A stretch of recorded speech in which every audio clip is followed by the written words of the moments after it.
Нарийн эзэрхийлэлтэд зэрэгцэн хамжилгад явсан хэмжээшгүй ноёлж ард орлыг маань чөдөрлөж тушиж байсан за тэр бэрх цагт хууль эрх зүйн хүрээнд заалан тэмцэлдэж ялалт байгуулж чадсан үйл нь Монголын тусгаар тогтнолд түүх болон үлдсэн гавьяатны нэг бол ард аюу шум.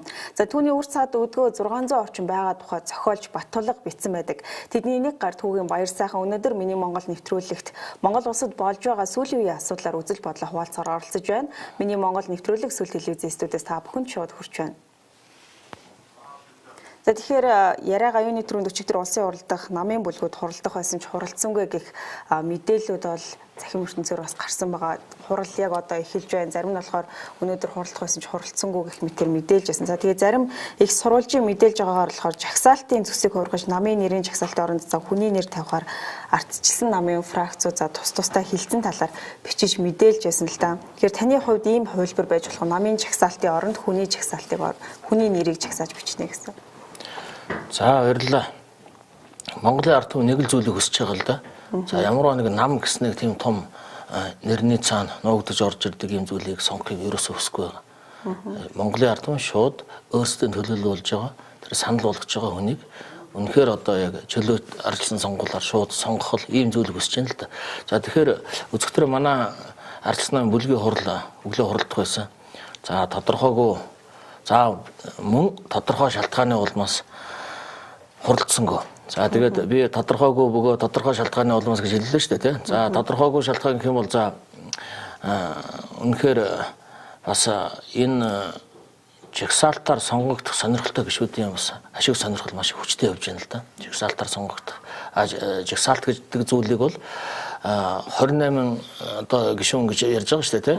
Тэгэхээр манай намд бас за мөн манай нам гэлтгөө энэ Монгол улсын хуралд байгаа одоо Монгол ардын нам, ардсан намчууд бас энэ жагсаалтыг цаашид хэвээр хадгалаад явах гэсэн юм сонирхол байгаад байна. Тэгэхээр миний хувьд бол үнэхээр шууд ард иргэдээс сонгогдоод Монгол улсын хуралд төлөөлөл болоод ард иргэдийнхаа дуу хоолой болоод явж чадах тийм хүмүүсээр Монгол улсын хурал цуулгаад явбал одоо ард иргэдийн санал хүсэл бас хангагдаад явах болов гэсэн юм байр суурьтай байна. Тэгэхээр өмнөх сонгуулийн түүхүүдийг харж байгаа за мажоритар системээр хийгдсэн сонгуул ардчилсан намд хожиж байсан удаа бараг байдгүй юм байна лээ. Тэгэхээр яагаад энэ систем одоо ардчилсан намд ээлтэй гэж үзсэн юм бол? За би мажоритар пропорционал нь аль нь ээлтэй аль нь одоо манай нам тэр нь одоо сайн муу гэж би ярмааргүй байна. Зүгээр хамгийн одоо бодиттой зүйл нь юу вэ гэвэл энэ их хурал дараагийн хурал дээр сонгуулаар бодиттой легитим буюу бүх нийтээр өлөөн зөвшөөрөгдсөн тийм одоо эрхмүүд хуралд орж ирээсэ гэж би хувьдаа хэлмээр байгаа. За яг одоогийн байдлаар хэрэгцээ Монгол улсын их хурлын сонгуулийг бид пропорционалаар нь тодорхой хэмжээгээр хадгалаад явах гэсэн юм бодолтой байх юм бол дараагийн хурал дээр одоо жагсаалтаар орж ирсэн хүмүүсийн одоо яг их хурал дээр явуулах үйл ажиллагааны чанар за мөн тэрийн одоо улс төрийн намууд хүлээн зөвшөөрөх ард иргэд хүлээн зөвшөөрөх асуудал бас байна л да. Тэгэхээр үндсэн хууль тодорхой заасан байгаа шүү дээ. Одоо шууд хүнийгээ сонгоно. Тэгэхээр би бол ард иргэдийн ярьж хүсэж байгаа зүйл нь бол шууд хүнийгээ сонгох нь зөв зүйтэй гэж би хэлмээр байгаа. За оймсон тавьчуулагдаад орж ирлээ. За янз бүрээр одоо нэр зүүж байгаа те гişүүд. За тэр нь яагаад гэж нэг бол үнэхээр одоо ардаа эзэнтэй буюу одоо ард түмнээ сонгогдсон гишүүд бол одоо харж байгаад асуудалд бол үнэхээр хариуцлагатай ханддаг. За сайн муу одоо зөндөө хэлүүлдэг. Нөгөө нэг бодиттой зүйл нь юу вэ гэвэл шууд одоо дарга нарынхаа ивэлд багтаж Монгол улсын хуралд орж ирсэн хүмүүс бол тэр ард иргэдийн байр суурьнаас биш одоо яг тодорхой бүлэг хэсэг бүлэг хүмүүсийн байр суурийг хамгаалж яана гэж харагддаг. Энэ ч одоо ард иргэд бол ер нь зааг ялгааг нь олоод хардсан байгаа болов гэж би хэлмээр байгаа. Тэгэхээр дараагийн асуудал бол за тойргийн асуудал байгаа. Том тойргоор эсвэл бага тойргоор сонгуул явуулах уу гэдэг. Тэгэхээр энэ бол одоо яг их хурлаар хилцэгдэх гэж байгаа шүү дээ. Тэгэхээр ардсан намын бүлгүүд энэ тал дээр байр сууриа илэрхийлж байгаа бас таны хувьд бас яг ямар үзэл бодолтой байгаа юм? Том тойрогтой олон мандаттай байх юм уу? Олон жижиг тойргууд байх юм уу? За миний хувьд бол 76-аг ард түмнээс сонгодог болно гэдэг чинь л одоо эргээд бид бол бас зөв замдаа орж ийн л гэж би хувьдаа бодож байна. За нэг тойргоос одоо жишээл манай Чингэлтэй дөрөв болж байгаа юм байна л да. Дөрвөн жижиг одоо тойрог болгоод тойрог болгон дээр одоо нэг код байх уу эсвэл дөрвөн томыг нэг тойргоос сонгох уу гэдэг асуудал байна л да. Тэгэхээр миний хувьд бол тойргийг жижиг болгох юм бол гадаад дотоодын одоо асар их мөнгөний нөлөө асар их одоо мөнгө явж штэ. Тэгэхээр тойргийн тухайн тойрогт нэр дэвшиж байгаа хүн маань одоо мөнгөний хүчин зүйлээр одоо тухайн сонгогчдод нөлөөлөх ийм болцоо боломж одоо байна л гэж би хувьдаа харж байгаа. За үнэхээр тухайн одоо тойрог жишээл манай Чингэлтэй дүүрэгтэй танигдсан. За хөлөөн зөвшөөрөгдсөн хийсэн ажилдаа ийм хүмүүсийн бол ард иргэд нь өөрсдөө сонгоод явахд бас боломж юм уу? Жижигээр явах юм бол тухайн одоо тойрогт гадны нөлөө орох магадлал бол маш өндөр л гэж би хувьдаа харж байгаа. За гадны нөлөө гэж би яагаад онцолж хэлж байгааг бол одоо сүүлийн үеийн Монгол улсын одоо төр засгийн газарт үнэхээр их хурлаас гарч байгаа шийдвэр, засгаас гаргаж байгаа шийдвэр ер нь аль шийдвэрт гадныхан одоо их нөлөөлөд байна уу гэсэн миний хувийн хардлага байна л да. Жишээл одоо усан цахилгаан станц гэхэд одоо жишээл гадны нэг байгууллагын орчныг хамгаалах юм уу одоо өөр нэг байгууллагын нэрийн доор гаднаас санхүүжээд тухайн үед Монголын төр засгийн өндөрлөгт хилцэж байгаа асуудлууд одоо эсэргүүцэл илэрхийлээд нөлөөлөх ийм одоо болцоо боломж харагдаад байгаа. Ингэж ч одоо нөлөөлж чадж байгаа. Тэгэхээр би хувьдаа бол одоо заавал одоо тэгж их хэмжээ тэр маш их жижиглээд явах нь одоо бас төрийн шийдвэр гаргах төвшөнд бас хортой юм болов уу гэж бодож байна. Тэгэхээр таныг хөдөлмөрийн сайдаар сонгогдож байхад та 98.3% саналаар сонгогдож байсан тийм ээ. Тэгэхээр энэ яг юу хэлээд энэ маш олон бараг 100% санал аваад хөдөлмөрийн сайдаар томилогдсон. Яагаад ингэж сонгогдсон юм бэ? За баярлалаа. За ер нь Монгол улсын одоо засгийн газрын гишүүн гэдэг чинь бас томилогддог ийм томилгоо л да. Гэхдээ томилгоо бол Монгол улсын их хурлаас томилдог томилгооны албан тушаал. За гишүүд янз бүрийн л одоо их бага одоо дэмжлэг авч их хурлын одоо томилгоог авдаг. За миний хувьд бол тухайн үед хамгийн одоо өндөр 98.3% томилгоо авсан. За би хувьдаа юу гэж бодож байна гэвэл за энэ бол ардын намч, ардсан намч бүх гишүүд л одоо тухайн нэр дэвшигчийг дэмжиж өөрийнхөө саналыг өгдөг. Тэгэхээр энэ хөдөлмөрийн салбар илүү их ач холбогдолтой салбар. За энэ салбар бол улс төрчгүй салбар. Энэ үүднээс бас гишүүд хөдөлмөрийн яамны энэ сайдын албан тушаалд яригдж байгаа одоо нэр дэвшигчийг дэмжсэн болов уу гэдэг юм зүйл байгаа. За нөгөө талаар мэдээж одоо тухайн хувь хүний асуудал та.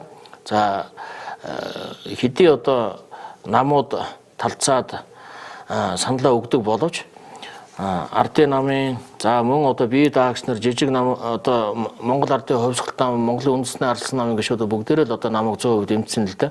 Тэгээ манай гаавын гишүүн маань ганцаараа эсрэг саналд дардсан. Тэгээд би тухайд гаавын гишүүн та миний эсрэг санал өгж байгаа юм уу гэсэн чинь би үнэхээр андуурсан мэлээ гэд хэлжээлээ л дээ.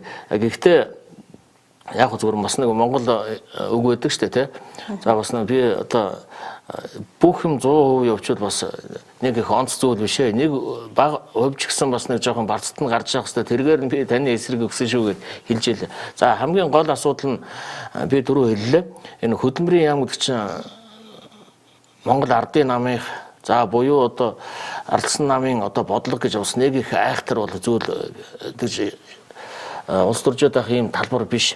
Бүгдээрээ л Монгол хүнийг ажилтаа орлоготой байдлахын төлөө одоо ажилдаг ийм юм. Энэ утгаараа бас дэмжлэг өгсөн болов уу гэдэг зүйлийг хэлмээр байна. За нөгөө талаар мэдээж манай ардын нам за бусад одоо улс төрийн намууд бас хувь хүнээ харсан болов уу? Одоо бас би бол 8 жил Монгол улсын их хурлд бас суулаа. За энэ хугацаанд бас тодорхой хэмжээгээр бас бие бинийгаа таньсан болов уу? Энэ утгаараа бас дэмжсэн байхаа л гэж хэлмээр байна. Тэгэхээр та яг засгийн газрын гишүү болоод улсын их хурлын гишүүний ажлыг яаж хослуулж амжуулж байна? Тэгэхээр засгийн газрын гишүүд ихэвчлэн за сайдын ажил хийх юм бол улсын их хурлын гишүүний үүрэгт ажиллаа бараг мартдаг жишээ бараг бүгдд нь тогтцоод шүү дээ иймэрхүү жишээ. Тэгэхээр таны хувьд яаж ажиллаа амжуулдаг юм? За Монгол улсын хурлын гишүүний ард түмнээ сонгогдсон гишүүний хувьд бол гишүүний ажил хамгийн чухлаа. За засгийн газрын гишүүний ажил бас чухал. Үнэхээр Монгол улсын хурал дээр хилцэгдэж байгаа манай салбартай холбоотой. За миний бас өөрийн одоо байнгын оролцоотой байдаг ийм салбар, ийм хууль асуудал орж ирэх юм бол тухайн асуудалд бол мэдээж маш их хариуцлагатай хандж байгаа. Асуудалд нь оролцоод ажиллаад явна. За засгийн газрын гишүүний ажил бол бас энэ бол цаг нартаа уралдаж хийдэг ажил. За манай салбар бол өөрөө Монгол хүн бүртэй, за аймаг сум бүртэй холбоотой ийм салбар байдаг. Аймаг бүрт хөдөлмөрийн хэлтс ажиллаж байна. За хөдөлмөрийн хэлтсээр дамжуулаад аймаг бүрт иргэн бүрт одоо хурж ажиллахыг үнэхээр шаардлага бидний дэмжлэг тусалцаа хамтын ажиллагаа хэрэгтэй байгаа тэр иргэн бүрт хурж ажиллаж байна. За манай салбарт 87 мэргэжлийн сургуульд үйлдвэрлэлийн төвүүд байна. Одоо хуучнаар ТЭМС гэж хэлдэг шүү дээ. Тэгэхээр 45 мянган оюутан суралцж байна. Тэгэхээр энэ үнэхээр улсын хэмжээний ажил. Ийм учраас одоо би одоо засгийн газрын гишүүнийхээ ажлыгч за мөн одоо их хурлын гишүүнийхээ ажлыг бас хослуулаад одоо ажиллахыг хичээж байна. Заримдаа үнэхээр цаг зав хүрдгүү. Давхар дээлийн асуудал бас яригддаг л да. Гэхдээ миний хувьд бол одоо нэгэнт Монгол улсын хурлаас томилгоо авсан учраас хоёулангийн л одоо хоёр ажлыг амжуулахын төлөө ажиллаж байна. Тэгэхээр та хөдөлмөрийн сайдын хувьд за хөдөлмөр эрхлэлтийг дэмжих ажлуудыг нэлээд эрчимтэй хэрэгжүүлсэн шүү дээ тийм ээ. За тэр дундаа яг шоронгоос суллагдсан хүмүүст зориулсан за хөтөлбөрүүдийг нэлээд их хэрэгжүүлсэн. Тэгэхээр энэ хэр үр дүнтэй байна? За манай хөдөлмөрийн яамнаас хэрэгжүүлж байгаа төсөл хөтөлбөрүүд их амжилттай үр дүнтэй байгаа. За ажилтаа орлоготой ажлын байр бий болох асуудал бол энэ ганц ус манай хөдөлмөрийн яамны асуудал биш л дээ. Энэ бол нийт Монгол улсын засгийн газар салбар хоорондын асуудал. За том эдийн засгийн төслүүд явал ард нь тэр хэмжээгээр олон ажлын байр бий болж байгаа. Тэр хэмжээгээр олон ажлын байр. Жишээлбэл одоо төмөр замын асуудал, хурдны автозам, за мөн одоо 5 толгой гэдэг том эдийн засгийн мега төслүүдийн ард бол 60-аас 100 мянган ажлын байрны асуудал яригдж байгаа байхгүй. Тэгээд би бас хөдөлмөрийн сайдын хувьд засгийн газрынхаа гишүүд энэ том одоо сөрөг хүчин болж байгаа нам өөрийн намынхаа гишүүдэд бас хэлдэг. Улс төрчгөө болмоор байна. Том төслүүдтэйгээ бүгдийг нь явуулмаар байна. За би бол цаана ажлын байр байгаа. Цаана нэг ч гэсэн Монгол хүн, залуу Монгол хүн ажлын байртай болно гэдэг байр суурьнаа сандж байгаа. За нөгөө талаар манай хөдөлмөрийн яамны хэрэгжүүлж байгаа хөтөлбөрүүд байна л да. Одоо Ахмад үеийнхэн маань бас тодорхой хэмжээгээр ашигтай орлоготой ажиллах шаардлагатай төрөөс хөдөлмөрлөлтийн талаар үзүүлж байгаа энэ үйлчлэгүүнүүдэд бас оролцож өөрөөсөө ажлын байр бий болгоод явах сонирхол байна л да. Тэгэхээр Ахмад настан гэхээр л одоо бүгдээрээ шууд тэтгэврт гараад тэгэл одоо насныхаа гавьяаныхаа амралтанд гараад амьдрна гэсэн ийм бас ойлголт биш л дээ. Маш их ажлын дадлага туршлага, амьдралын дадлага туршлага оримтлуулсан хүмүүс байдаг. Эдгээр хүмүүсийг бас ажлын залуучуудаа тэр дадлага туршлагаас хуваалцах ийм шаардлага байдаг. Энэ үүднээс Ахмадын зөвлөгөө үйлчилгээ гэдэг ийм хөтөлбөрийг манай яам дээр хэрэгжүүлж байгаа. За яам гэхээр мэдээж одоо улс орон даяар байгаа 31 хөдөлмөрийн хэлтс байгаа. Энэ 31 хөдөлмөрийн хэлтсүүдээрээ дамжуулж Ахмадууд зөвлөгөө үйлчилгээ гэсэн нэртэй ийм хөтөлбөрт оролцоод явж байгаа. Олон мянган Ахмадууд энэ хөтөлбөрт хамрагдаж байгаа.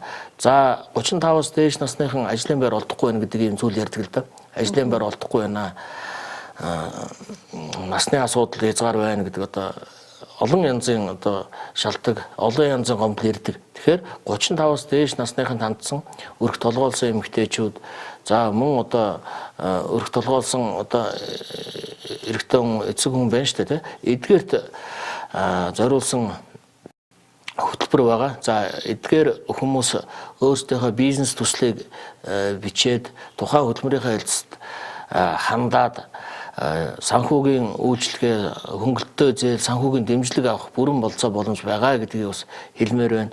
За мөн одоо залуучууд руугаа бид хандсан хөтөлбөрийг хэрэгжүүлж байна.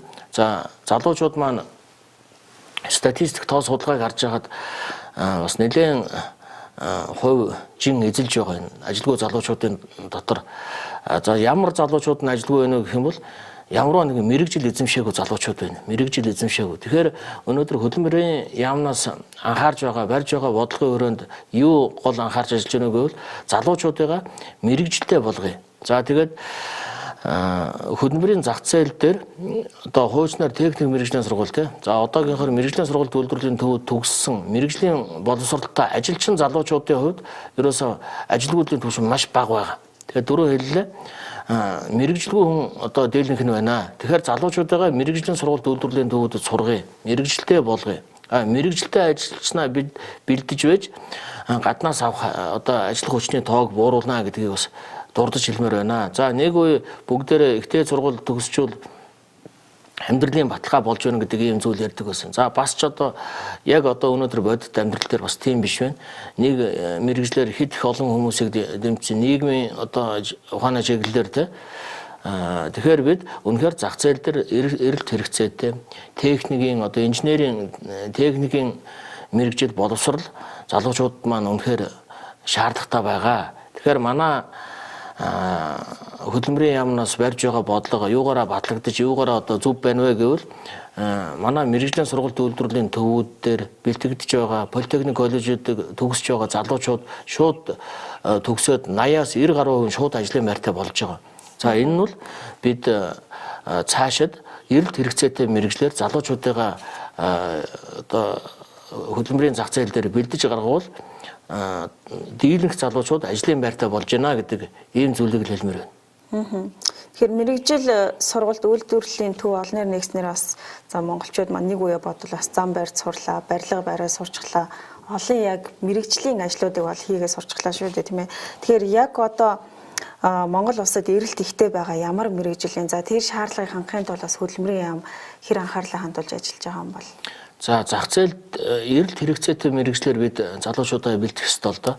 За гэхдээ эрэлт хэрэгцээтэй мэрэгжил гэдгийн цаана одоо бид бас их зөв бодлого тодорхойлох ёстой. Ирээдүйд салбар гэж байна л да. Одоо ямар салбар Монгол улсад цаашид ирээдүйд эдийн засгийн тулгуур баг нь болох вэ гэдэг л одоо асуудал байна шүү дээ. За тэгэхээр мэдээж энэ уул уурхайн салбар байна.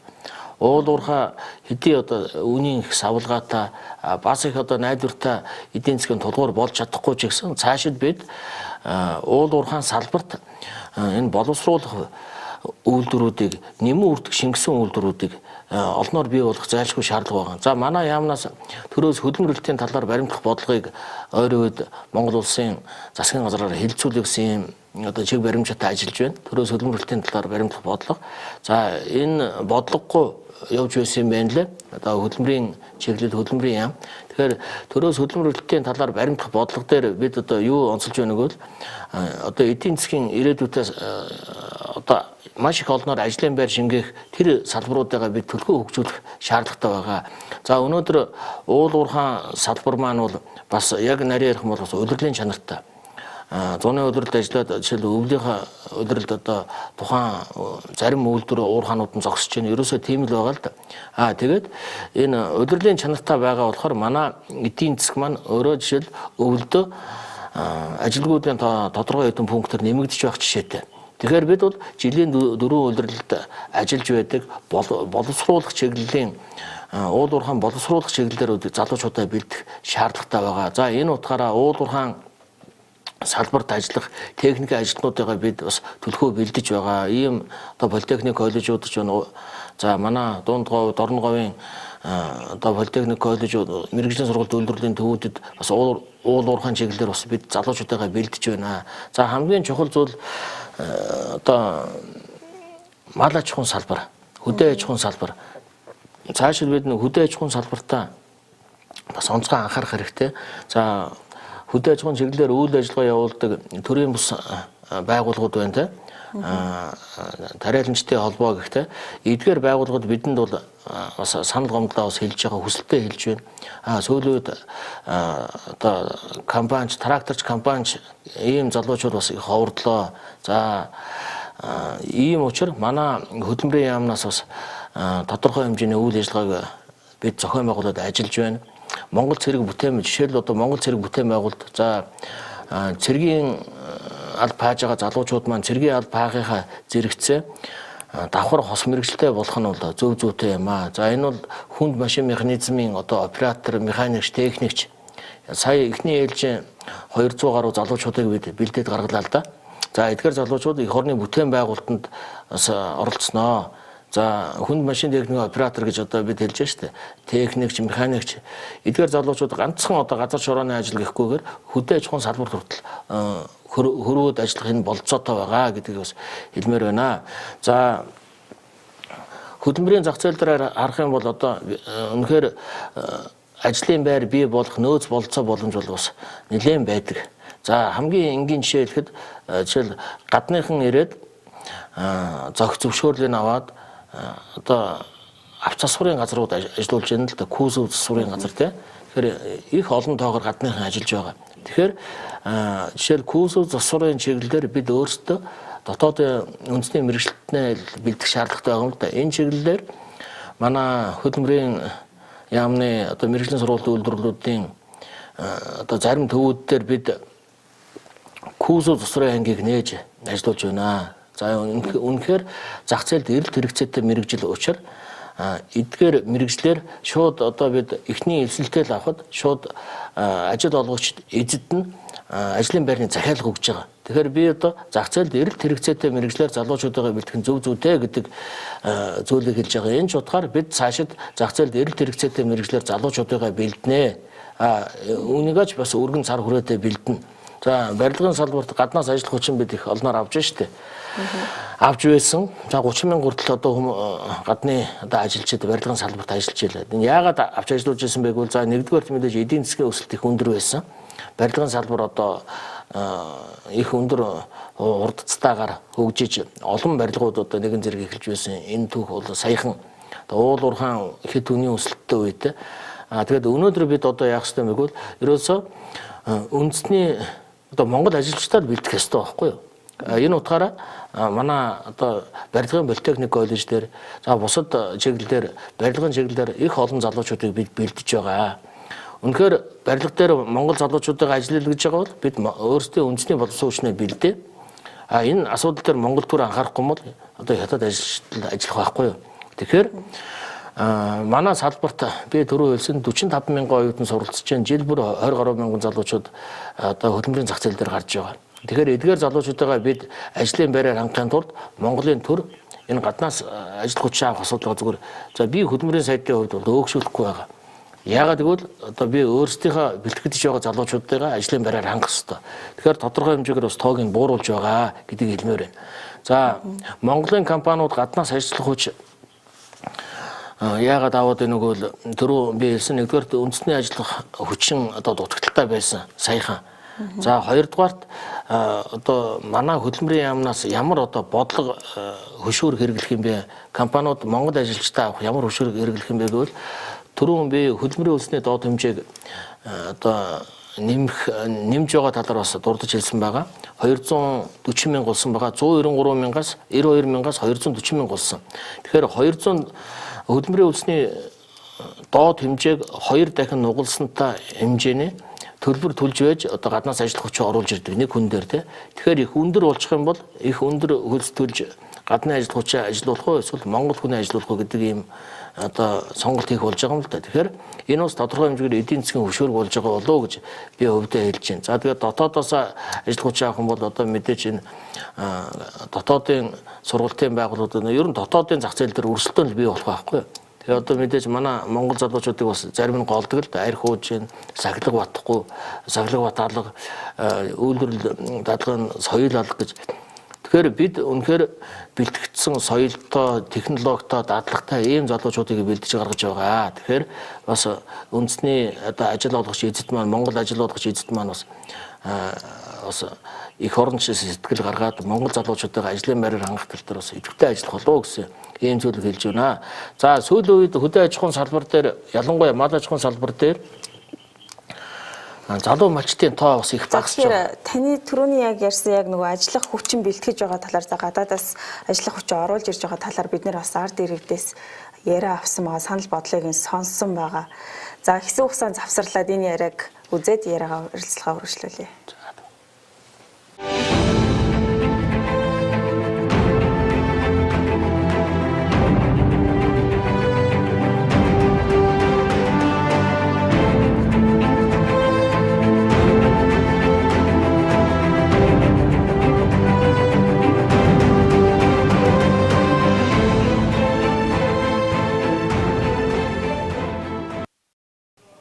Үзэгчдээ Эсвэл телевизийн Миний Монгол нэвтрүүлгийн өнөөдрийн зочноор Гартгуугийн Баяр сайхан оролцож байна. За Миний Монгол нэвтрүүлэгт Монгол улсад болж байгаа сүүлийн үеийн асуудлаар үзэл бодлоо бас хуваалцахаар энд хүрэлцэн ирээд байгаа. Тэгэхээр бид яг энэ ажил хөдөлмөрийн талаар бас ард иргэдээс саналыг сонссон байгаа. Энэ яриаг сонсоод эргээд яриагаа өргөжлүүлье.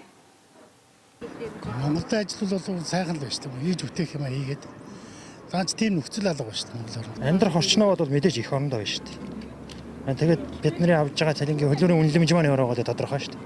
Чи ч гэсэн ямар хэмжээний цалин авж байгаа өөрөө мэдчихэж байгаа шүү дээ. Тэгэхээр чинь хоёр талтай болчиход байгаа биз.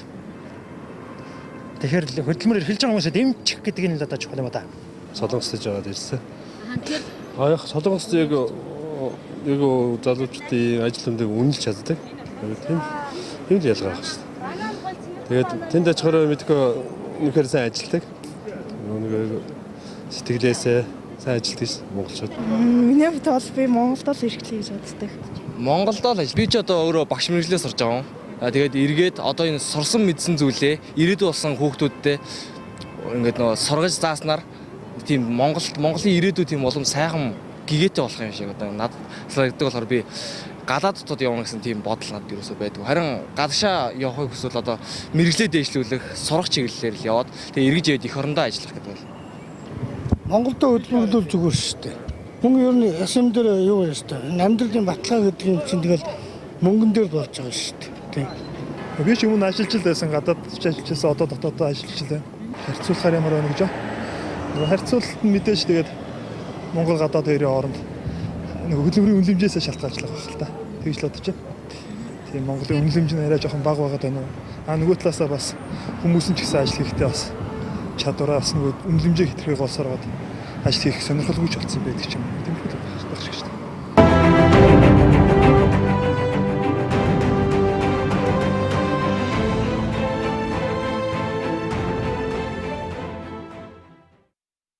Тэгэхээр бид ард иргэдээс Монголд ажиллах сонирхолтой байна уу, гадаадд ажиллах илүү сонирхолтой байна уу гэдэг асуултыг бол тавьсан байгаа. Тэгтэл зарим иргэд бол яг гадаадын улс орнуудад бол хөдөлмөрийн үнэлэмж илүү байна гэсэн хариултыг бол өгчээсэн. Тэгэд яг гадаадаас ажиллах хүчин Монголд орж ирэхээр монголчууд маань дургүй байдаг нэ өөрсдөө бас яг гадаад руу явж ажиллах сонирхол залуучуудын маань донд бас их байгаанаас ажиглагдаад байгаа юм л. Тэгэхээр энэ яг юунаас болоод байна? За энийг би бас яг өөрийнхөө байр сууриас за бөгөөд бас хөдөлмөрийн яамны сайдын хувьд бас тодорхой хэлчихье. За Монгол хүний хөдөлмөрийн үнэлэмж гэдэг бол хамгийн чухал асуудал. Монголчууд бид өөрөө өөрсдийгөө үнэлж сурах хэрэгтэй. Монголчууд бид өөрөө өөрсдийгөө үнэлэхгүй л гадны нэг хүн биднийг үнэлнэ гэсэн юм ойлголт байхгүй. Тэгэхээр хөдөлмөрийн үйлсний доод хэмжээ гэсэн юм ойлголт байдаг. За хөдөлмөрийн үйлсний доод хэмжээ 192 мянган төгрөг байсан. За 192 мянган төгрөг бол дэлхийд бас ер нь нэлийн доогуур ордог. Тэгэхээр ямар ч тохиолдолд Монгол хүний хөдөлмөрийн үнэлэмж өндөр байх ёстой. За энэ ч үүднээс Монгол улсын хөдөлмөрийн яамнаас саяхан одоо манай үндэсний зөвлөл гэж байдаг. За энэ үндэсний зөвлөл бид хуралдаад Монгол хүний хөдөлмөрийн хөлсний доод хэмжээг 240 мянган төгрөг болгож нэмсэн байгаа. За үйлдвэрчний эвлэлийн нөхөд маань 40% нэмээ.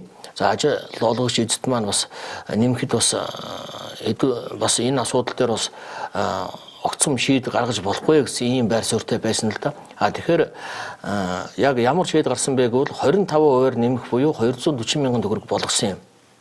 За их огцом 40% нэмэх юм бол ажил олгогч эзэдэд эдийн засгт бас сөргөөр нөлөөлнө.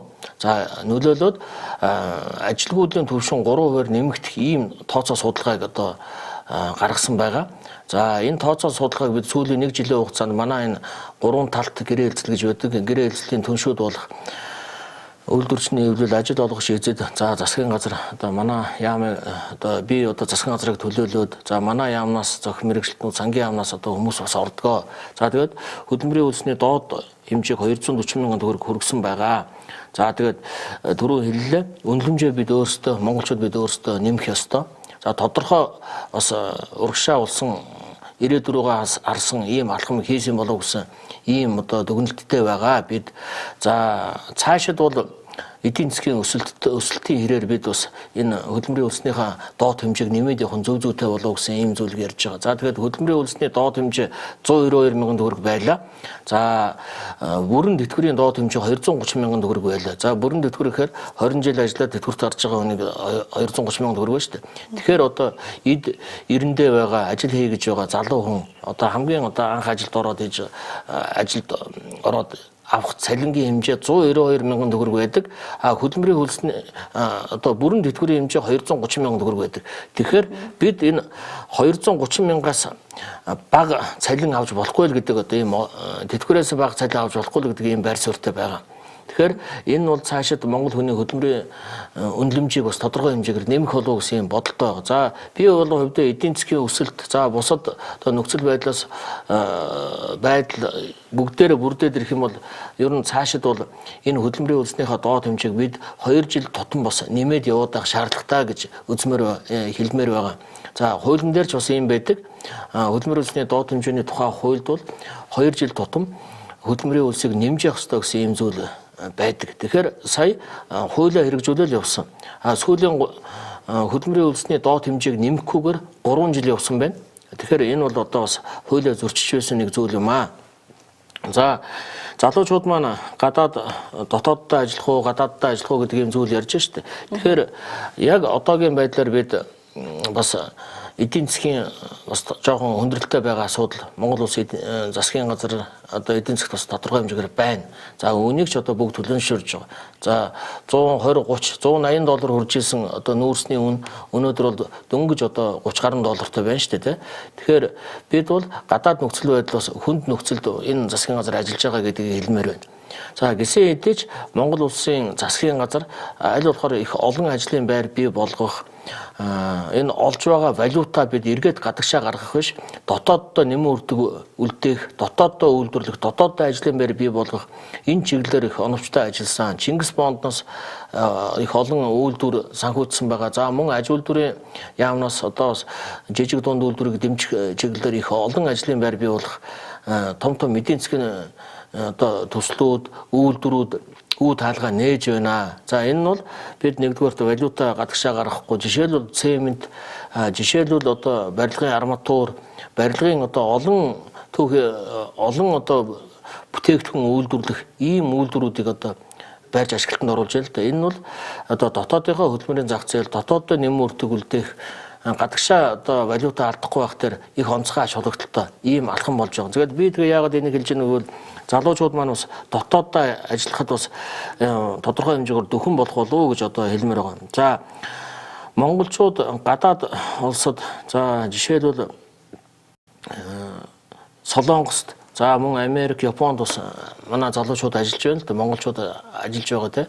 Тэгэхээр энэ гадаад улсад гарч ажиллаж байгаа хүмүүсийг бол энэ хоёр талаас нь бид бас ойлгох хэрэгтэй. 1990 оноос өмнө багаасаа аймгийн төв, сумын төв орж чадахгүй, сумын төвөөс аймгийн төв орж чадахгүй. За бүр аймгийн төвөөс Улаанбаатар нийслэл рүү орох хүртэл бүх зүйл хориотой байсан. Зам явах авдаг байсан те. Энэ нь бол нэг яснаа дотоод явдлын яамдаа бүртгүүлдэг байлаа шүү дээ те. Тэгэхээр 90 оноос хойш монголчууд бид эрхчлөөтэй болсон. Монгол улс их орныхаа одоо нийслэлтэй амьдрын уу, хөдөө амьдрын уу, за гадаадд гарна уу бүх зүйл одоо үнэхээр одоо 90 онд хүсэж хүлээж ирсэн тэр эрхчлөөгөө бид олж авсан байгаа. За тэгэхээр 90 оноос хойш олж авсан эрхчлөөний одоо бидний нэг хувилбар бас одоо хүртэл хэрэгжиж байгаа буюу манай мэрэгжлийн ур чадвар мэрэгжилд эзэмшсэн залуучууд жишээлбэл яагаад Солонгос улсад очиод өөрсдийнхөө мэрэгжлийн ур чадвараа дээшлүүлээд ирж болохгүй байгаа. Би бол үүнийг харин зөв зүйтэй гэж би хувьдаа бодож байгаа. Социализмын үед ч гэсэн маш их олон монгол залуучуудыг энэ зөвлөлт холбоот улсын том бүтээн байгуулалтанд ажиллаулдаг байсан, техник технологи сурдаг байсан, мэрэгжлийн ур чадвараа дээшлүүлдэг байсан, цалин хангамжаа авдаг байсан. За эцсүүлд нь бол хэн хождог байсан байг бол Монгол улсын иргэн л хождог байсан. Монгол улстай эргээд ирдэг байсан. Өндөр одоо мэрэгчсэн хэмжээнд хүрсэн байдаг байсан. Энэ бол одоо тодорхой одоо зөв алхамд байсан гэж би хэлмээр байгаа. За энэ утгаараа манай мэрэгжлийн сургалт үйлдвэрлэлийн төвөд төгссөн мэрэгжлийн ур чадвартай залуучуудыгаа бид бол Солонгос за мөн одоо Япон улсад илгээж мэрэгжлийн ур чадвараа дээшлүүлэх нь бол зөв зүйтэй зүйл гэж хувьдаа бодож байгаа. За мэдээж хамгийн гол нь ур чадвараа дээшлүүлэн тодорхой хугацааны дараа Монгол улс эх орондоо ирээд тэр одоо олсон ур чадвараа Монголынхаа хөрсөн дээр буулгах ийм л одоо чухал гол зорилго тавьж байгаа. За энэ ч утгаараа манай залуучууд одоо зарим нь одоо Монгол улстай ирээд өөрсдийнхөө тэр эзэмшсэн техник технологиг Монголынхаа хөрсөн дээр буулгаж байна. Олон үйлдвэрүүд ээж байна. Гэхдээ бид чинь ирээнээс өргөн хэрэглээний бараа бүтээгдэхүүнээ одоо зөөдөг байсан. Дийлэнх нь одоо бид дотооддоо үйлдвэрлэж байна. Солонгос улсад тэр бага бичил дунд жижиг үйлдвэрүүд дээр ажиллаж байсан залуучууд Монголдо ирээд бизнес нээж байна. Энийг бол би бас зөв хандлага болов уу гэж би хувьдаа бодож байгаа. За Солонгос улсад хөдөлмөрийн өдрлөг хийгээд ирсэн. За Солонгос улсад ажиллаж байгаа монгол залуучуудаа би бас эргээд ирсэн. За залуучууд маань өндөр техник технологи эзэмшсэн одоо маш нарийн үйлдвэрлэлтэй ийм үйлдвэр төртөл ажиллаж байна. Лазерын үйлдвэртэй. Тэгэхээр эдгээр залуучуудтай уулзаа саналуудлан сонсож байгаа. За энэ технологийн сураад авъя. Монголдо очиод би үйлдвэр нээн. Тэгэхээр энэ өндөр техник технологийн эрен үед манай залуучууд мэрэгжлийн ур чадвараа гадаад улсад дээшлүүлэхийг би хувьдаа бас зөв зүйл болов уу гэж би бодож байгаа. За энэ ч утгаараа бас өндөр техник технологи хөгжсөн одоо Япон улсад бас мэрэгжлийн ур чадвар дээшлүүлэх гэж байгаа залуучуудаа бид бас илгээх нь зөв зүйтэй гэсэн ийм бодолтой байгаа. За хамгийн гол нь одоо мэрэгжилгүй хүнийг бол илгээхгүй. Мэрэгжлийн сургалт үйлдвэрлэлийн төвүүдийг манай яамны энэ мэрэгжлийн сургалт үйлдвэрлэлийн төвүүдийг төгссөн залуучуудыг бид явуулъя гэж бодож байгаа. Тэгэхээр одоо бүх залуучууд бүгдээрээ ихтэй сургалт гэж одоо яриад байлгүй мэрэгжлийн сургалт үйлдвэрлэлийн төвүүд төгссөн залуучуудыгаа бид бас гадаад дотоод улс оронд илгээнэ. Одоо энэ чиглэлээр ч одоо Япон улстай бид гэрээ хэлцэл бас гэрээ хэлцлийнхаа шатанда явж байгаа. За энэ бол ганцхан манай Монголд болж байгаа ийм зүйл биш. Дэлхийд ажиллах хүчний хөдөлгөөнийг одоо хариуцсан олон улсын байгууллага хүртэл байна. Японд ажиллаж байгаа, Солонгост ажиллаж байхад Солонгосын иргэд Японд гарч ажиллах юмсан гэж гарч ажилт юм байна. Японы иргэд цаана Америк гардаг.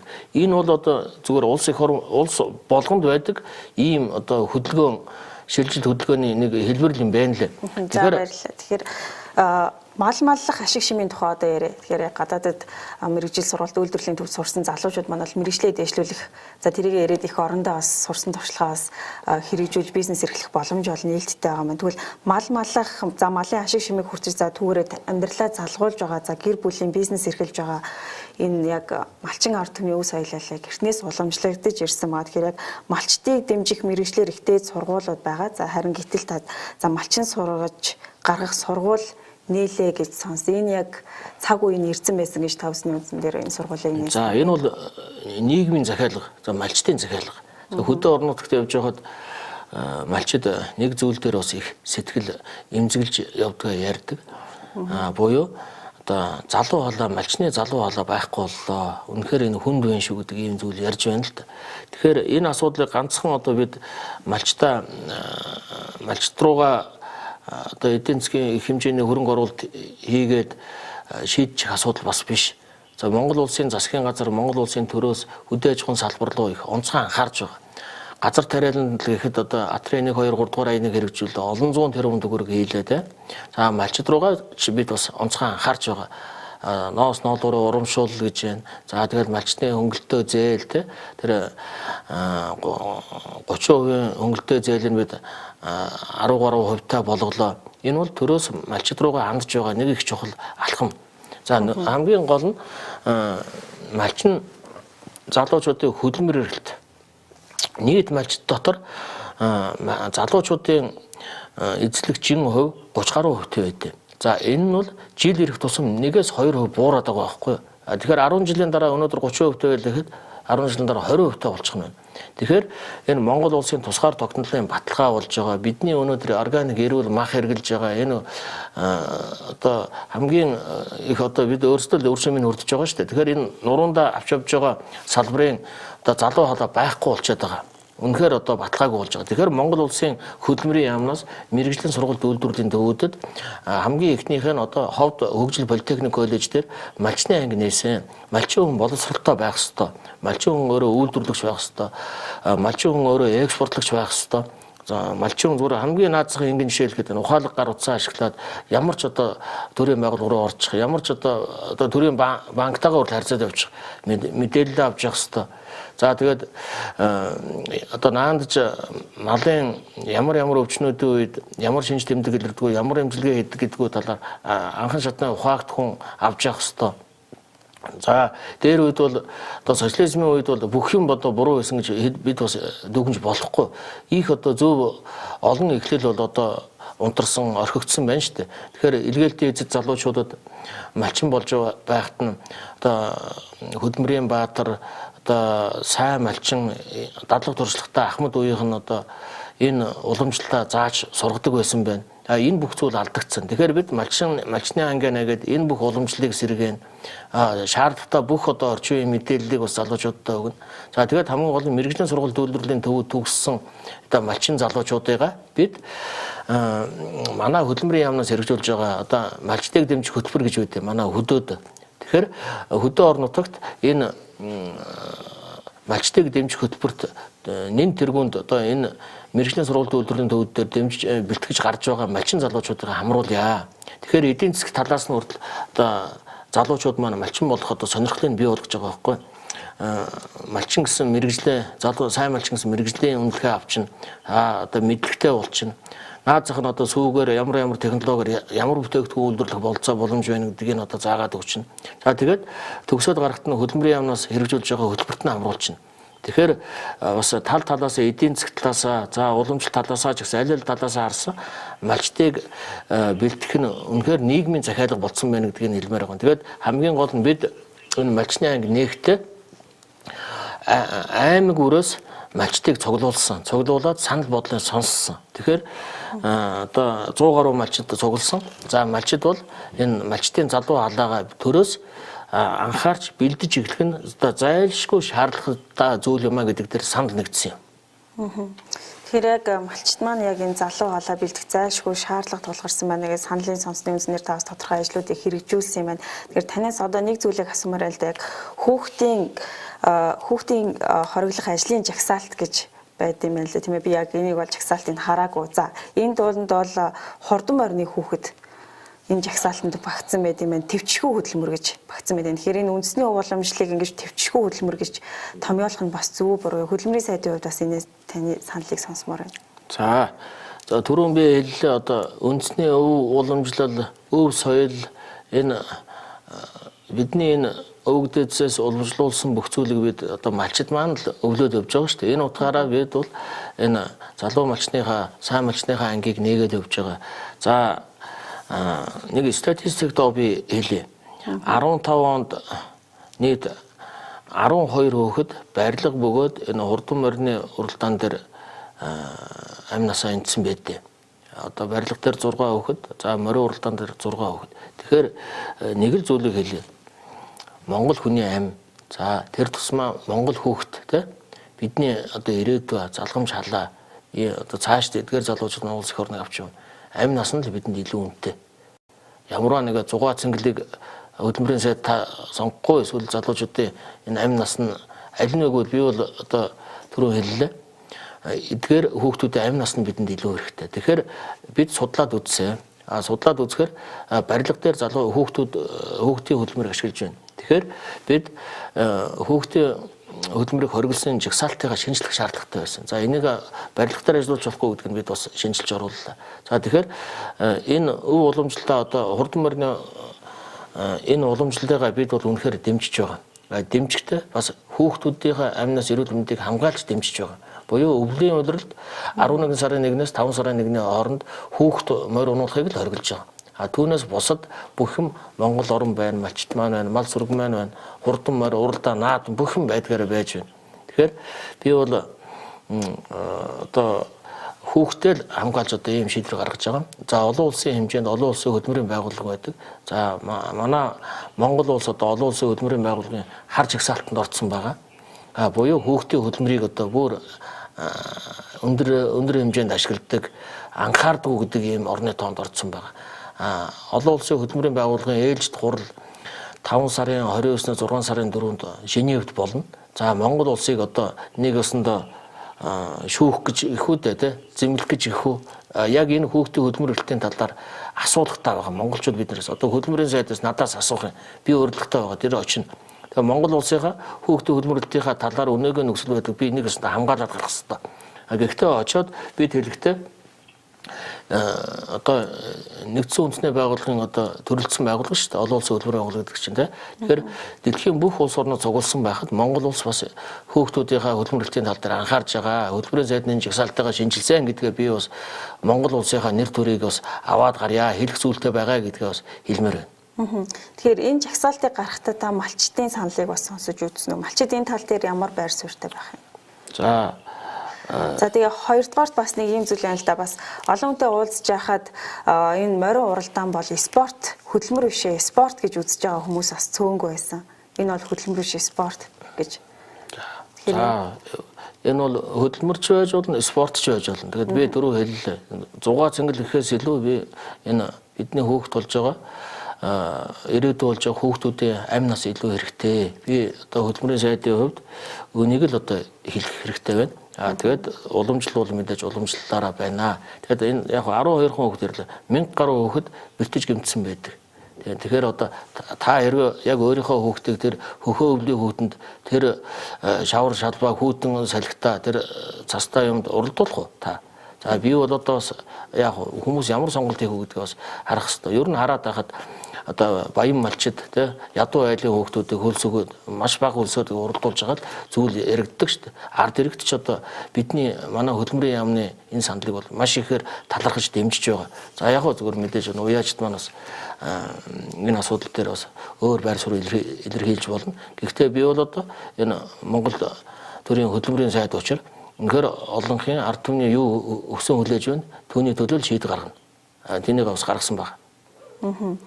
Тэгэхээр ард аюушийн гудамж яг одоо Улаанбаатар хотод маань хаана байгааг та мэдж байгаа бах тийм ээ.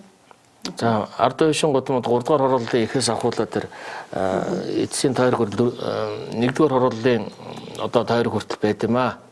Тэгэхээр яг энэ ард аюуштай холбоотой ажиллагаа үйл ажиллагаа явуулдаг төрийн бус байгууллагууд байд юм билээ. Энэ талаар та хэр мэдээлэлтэй? За ард аюуш сан гэж саяхан байгуулагдсан юм аа. Тэгээ ард аюуш сан гэж байгуулагдсан цэцэг нуурын зүгээр цэцэг нуурын дугуулан гэж одоо бас нэг төрийн бус байгууллага саяхан бас байгуулагдсан байгаа. За энэ нь бол энэ хүүх овгийнхан за ард аюуштай салбар хамаатнууд үеэл ах дүүнэр нийлж одоо энэ ард аюуш санг саяхан байгуулсан. За би бол хүндэт тэргүүнээр нь ажилладаг. Гүйцэтгэх захирлаар нь гам хөрөв гэж одоо бас одоо энэ ард аюуштай бид үеэл болох юм залуучууд бид нар нийлж байгуулсан юм аа. За бидний өндөр өвөг очир гэж хүн байсан. За би бол одоо 5 дахь үеийн очир гэж хүнээс Сүрэнжав, Алдаржав, Эрен гэж 3 одоо хүүтэй байсан байна. За Алдаржаваас нь Аюуш гэж хүн төрсэн байна. Сүрэнжаваас нь одоо миний аавын талын хүмүүс. За Эрен гэдгээс нь бас одоо 3 салбар хамаатнууд байна. Нийт одоо 500-600 гаруй одоо салбарлсан ийм хамаатнууд байдаг. Тэгэхээр ард аюуш гэж бол үнэхээр тэр манчин эзлэн төрөмгөлөгчдийн эсрэг одоо тухайн үеийнхаа хууль эрх зүйн хүрээнд тэмцэж өөрсдийнхөө одоо тэр 9 эрүү шүүлт гэж одоо хүндрэлний түүхэнд хамгийн одоо харгас эрүү шүүлт байсан. Үүнийг давж ялалт байгуулж чадчихсан. Зэвсэг одоо барин тэмцэлгүйгээр одоо ард олны хөдөлгөөнийг өдөрдөн зохиомжуулж байсан ийм одоо хүн байдгаа. Тэгээд яг би бол одоо бас энэ хүүх овгийн хүний хувьд нэг төрлийн хүний хувьд бол бас энэ өндөр өвгийнхаа бас нэр төрийг бас сэвтэхгүй юмсан өндөр төргөж явах юмсан ард олныхаа төлөө бас чин сэтгэл зүрхнээс ажиллах юмсан гэсэн л ийм бодолтой байдаг. За баярлалаа. Тэгэхээр улсын их хурлын гишүүн болчхол эргээд бас улс төртэй холбоотой асуултаа өргөжлүүлэх юм байна л да. Тэгэхээр улсын их хурлын гишүүн болчхол сайд болно гэдэг за ирээдүйн за улсын их хурлын гишүүн болох гол хөшүүрэг болоод байна гэд ард иргэд ингэж хараад байгаа зарим улс төр судлаачид гишүүн болчхол сайд болно. Тэгэхээр бараг энэ нойрог бас нотлогдоод байгаа. За сүүлийн жишээг харахад хот барилга байгуулалтын яамны сайдар Монгол Ардын хувьсгал ном дотроос мэргэжлийн бөгөөд удирдах чадвартай хүнийг яам тодорхойлуулах асуудлыг ярилгүйгээр за баян сэлэн гишүүнийг сонгосон байгаа шүү дээ. Тэгэхээр одоо эрүүл мэндийн сайд гихтэж гисэн эрүүл мэндийн салбарч гисэн сайдгүй байна. Тэгэхээр энэ тал дээр та бас ямар За яг тэр Монгол Ардын Хувьсгалт намын одоо томилгооны асуудалтад өөрөөсөө бас Баян Сэлэн сайдыг санал болгоод томилуулсан байдаг.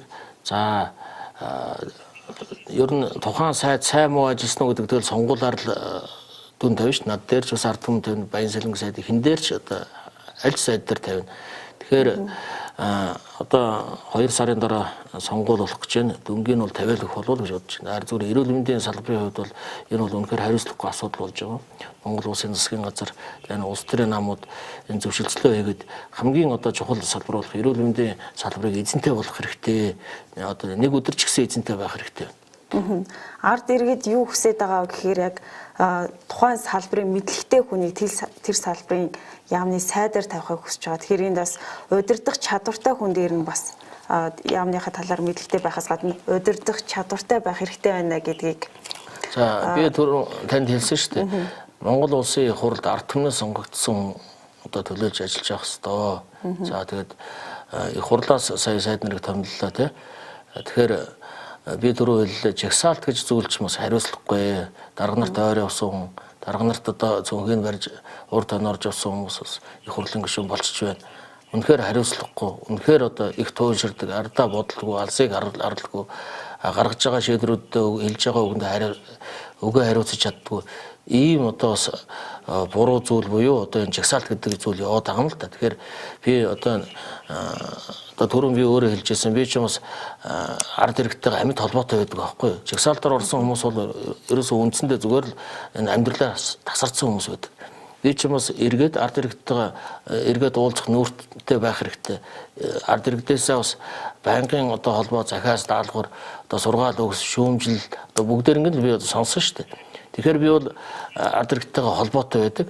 Буюу одоо үнэхээр Монголын төрд ард түмнээс сонгогдсон гишүүн л хэрэгтэй гэдгийг хэлмээр. Өөрөөр хэлбэл хариуцлага хэрэгтэй гэж. Одоо хариуцлага гэдэг бөө хөзөнтэй гэдэг чи одоо эргээд одоо бас тайлангаа дөнгөө авахгүй л очиж штэ. Тэгэхээр бол хариуцлагатай байна. Тэгэхээр ер нь цаашид бол энэ Монгол улсын ерөнхийлөгч өргөн бариад байгаа хариуцлагын тухай хууль байна. Монгол улсын их хурлын гишүүн эргүүлэн татах хууль байна. Эдгээр хуулиудыг ер нь бол бид Монгол улсын их хурл дээр хилцээд хэрэгжүүлээд хүлээж аваад батлаад явах зүйтэй л гэж боддтой. Тэгэхээр хөдөлмөрийн яамд бас энэ гендрийн асуудал хэр шийдэгдэж байгаа талаар бас сонирхмоор байна. Яг эмэгтэйчүүд удирдах албанд ажилласнараа бас тэр чинээгээрээ тэр байгууллага тайван байдаг гэж бас гэсэн судалгаа бас амьдралын таатай орчин бүрддэг гэсэн судалгаа хүртэл байдаг юм байлээ. За гендрийн асуудал чухлаа. Гендер буюу одоо үнэхээр Монгол төрийг харах юм бол эмэгтэйчүүдийн эзлэх орон зай их бага байдаг. Тэгээ Монгол төрийг бол одоо Чингисийн төрийг бол Ану хатан хүртэл одоо барьж байлаа шүү дээ, тий. Тэгэхээр бол Монгол төрийг бас дан ганц эрэгтэйчүүд гэлгүй бас эмэгтэйчүүд маань бас гоо хатад энэ Монгол ухаан гаргаж чаддаг, мэрэгэн торгон ухаан гаргаж чаддаг энэ эмэгтэйчүүд маань бас төр барилцаад явж ирсэн. Энэ ч утгаараа Монгол улсын их хурлд бас ялангуяа улс төрд, за ялангуяа төрийн байгууллагууд эмэгтэйчүүдийг бас төлхөө оруулах хэрэгтэй. За би бол хувьдаа боддтой. За их хурлд улс төрд яваа эмэгтэйчүүдийн квотын хэмжээ 30% гэж зааж байна те. За тэгвэл тийм байж болно. Тэгвэл засгийн газрын кабинетийн хувьд бас 30. За төрийн эрх бүр дээд албагүй наад зах нь их хурлын дарга эмэгтэй хүн байж болно. Гэхдээ шадар сайд нь эмэгтэй хүн бас байж болно шүү дээ. Тий.